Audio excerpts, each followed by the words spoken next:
यह रही एक प्रेरणादायक कहानी जिसमें प्रशांत किशोर के जीवन और संघर्ष को सरल और कहानी के रूप में बताया गया है, ताकि यह बच्चों और बड़ों दोनों के लिए रोचक और सीख से भरी हो।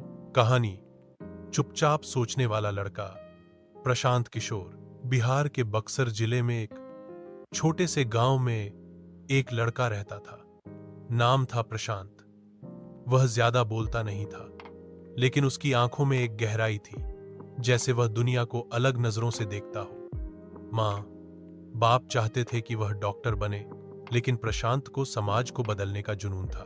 बचपन से ही वह सवाल करता था, राजनीति में लोग क्यों झूठ बोलते हैं?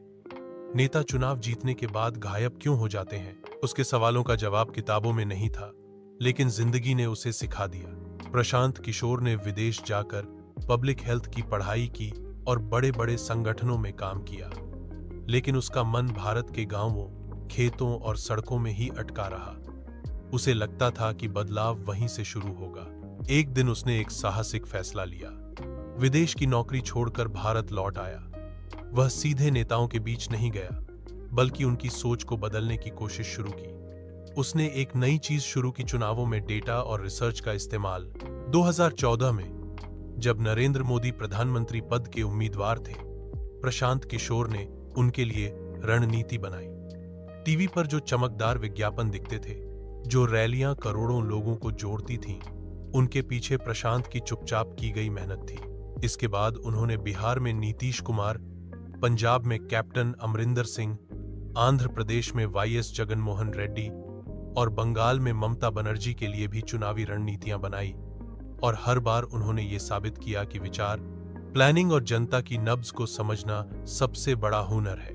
अब लोग उन्हें पीके कहकर बुलाते हैं, पर पीके सिर्फ एक रणनीतिकार नहीं है।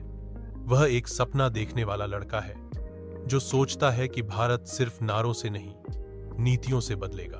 अब वह जन सुराज नाम की एक यात्रा पर निकले हैं, बिना किसी पार्टी के नाम के, बिना सत्ता के लोभ के।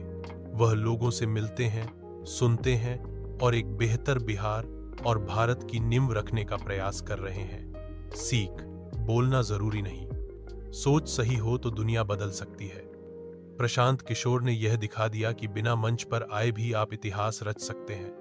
बदलाव की शुरुआत किसी बड़े शहर से नहीं, बल्कि एक छोटे गांव से भी हो सकती है, अगर इरादे सच्चे हों।